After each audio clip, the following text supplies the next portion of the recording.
बिस्मिल्लाहिर्रहमानिर्रहीम। अस्सलाम वालेकुम। क्यूस्ट न्यूज़ के साथ मैं हुसैन हुसैन। चलते हैं खबर की जानिब। सहारा ज़िंदगी वेलफेयर फाउंडेशन के दस्तरखान पर आज 150 से ज़ायद मुसाफिरों ने बाइज़्ज़त तरीके से खाना तनावल किया। ये सिर्फ खाना नहीं था, ये एतमाद था, ये इज़्ज़त थी, ये एहसास था कि कोई है जो आपकी फ़िक्र करता है। हमें फ़ख्र है कि हम भूख को खामोशी से ख़त्म करने की कोशिश कर रहे हैं, बग़ैर किसी शोर के, सिर्फ खालिस नीयत के साथ। ये सफ़र अकेले मुमकिन नहीं, ये आप सबके ताउन, दुआओं और यकीन से जारी है। आए इस नेकी के सफ़र में हमारा हाथ थामें, क्योंकि किसी एक भूखे को खाना खिलाना पूरी इंसानियत को ज़िंदगी देने के बराबर है।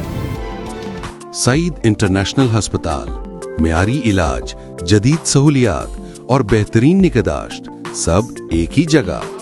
Saeed international hospital, modern, affordable, compassionate health care in the heart of G11 Islamabad.